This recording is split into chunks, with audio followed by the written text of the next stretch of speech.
के विधायक और पूर्व मुख्यमंत्री दिग्विजय सिंह के बेटे जयवर्धन सिंह मंदसौर में कांग्रेस कार्यकर्ताओं की बैठक लेने पहुंचे। इस दौरान मंदसौर में उनका भव्य स्वागत किया गया। जयवर्धन सिंह मंदसौर के प्रभारी हैं। कांग्रेस विधायक इस दौरान कार्यकर्ताओं से मिले और मध्य प्रदेश की सरकार पर कई गंभीर आरोप लगाए। जयवर्धन सिंह ने जहरीला कचरा निष्पादन के मामले में भी सरकार को घेरा। कचरे को लेकर जो है मुख्यमंत्री मोहन यादव का बयान आया कि कांग्रेस के पाप जो है वो बीजेपी धो रही है। देखिए, बात वो नहीं है। बात ये है कि कहीं ना कहीं मोहन यादव जी को भी इस बात का एहसास करना चाहिए है कि जो अभी इन्होंने पूरा उस समय का जो पूरा वेस्ट है जो उन्होंने अभी उसको ट्रांसपोर्ट कराया है पीतमपुर में, वहाँ भी जो विरोध हो रहा है उसके बारे में क्या उन्होंने संज्ञान लिया इस बात का? कहीं ना कहीं पीतमपुर में सब लोग इसका विरोध भी कर रहे हैं, लगातार उनकी आवाज़ भी उठा रहे हैं। आपने देखा होगा कुछ दिन पहले हमारे नेता और प्रदेश अध्यक्ष जीतू पटवारी जी भी वहाँ गए थे पीतमपुर, और उनने भी जो वहाँ सभी लोग आंदोलन कर रहे थे उनके पक्ष में बात करी थी। लेकिन इस बात का अफसोस है कि सरकार ने उनकी बात पर कुछ ध्यान नहीं दिया।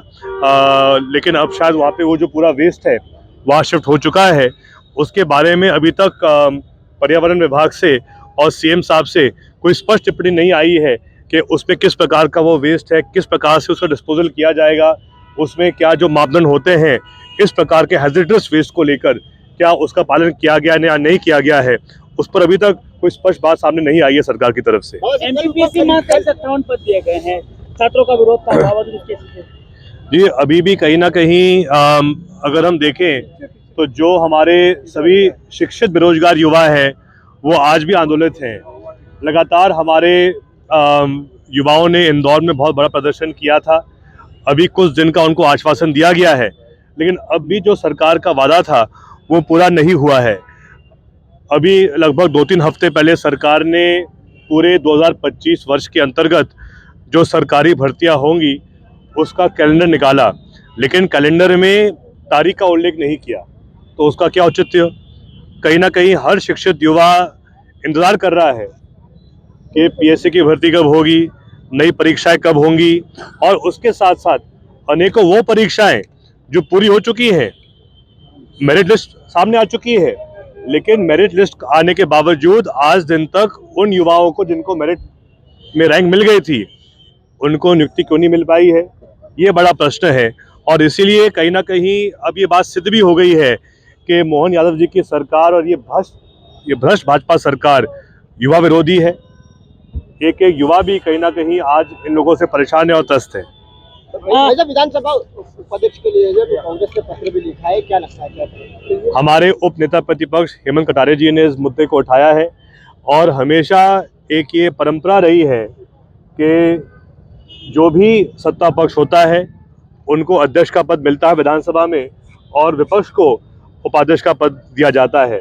लेकिन कहीं ना कहीं हमारे विधानसभा में जो सदैव एक परंपरा रही है, जो नैतिकता रही है, वो ये भाजपा समाप्त कर रही है।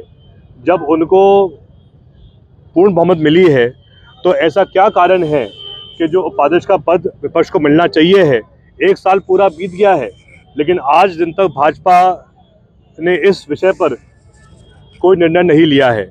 तो इसीलिए हम ये लगातार मांग कर रहे हैं कि हमेशा हमारे प्रदेश के इतिहास में पिछले 75 सालों में ये इतिहास रहा है कि विपक्ष के पास ही उपाध्यक्ष का पद रहा है, और हम ये मांग करेंगे कि जल्द से जल्द सत्ता पक्ष ये निर्णय दे कि विपक्ष को ही उपाध्यक्ष का पद दिया जाए। सरकार जनता दरबार चलाएगी। पहले दिग्विजय सिंह शासनकाल में उमाभारती शासनकाल में चलता जनता दरबार में मुख्यमंत्री की शुरुआत करना, क्या कहेंगे? जी वो 1 साल बाद जागे हैं जनता दरबार के बारे में। जनता पहले सीएम साहब बताएं कि उनका हिसाब क्या है 1 साल का। उनके सभी लोग, उनके सभी मंत्री लिप्त हो रहे हैं भ्रष्टाचार में। उनके कर्मचारियों के गाड़ियों में 50 किलो सोना मिल रहा है, 20 करोड़ रुपए की नकदी राशि मिल रही है। उसका हिसाब कब देंगे सीएम साहब? फिर बात करें जनता दरबार के बारे में। मंदसौर का मुझे प्रभार दिया गया है पीसीसी के द्वारा। हमारा उद्देश्य एक ही है कि मंदसौर में जो हमारा पूरा संगठन है उसको मजबूत करना है। हमें जो जिम्मेदारियां दी गई है उसको हम निभाएंगे। हमारा उद्देश्य ये रहेगा कि मंदसौर के चारों विधानसभाओं में ब्लॉक से लेकर पंचायत तक जाकर हर वार्ड में, हर मोहल्ले में जाकर कांग्रेस को मजबूत करना है, संगठन को और ताकतवर बनाना है। ये हमारा उद्देश्य रहेगा। धन्यवाद।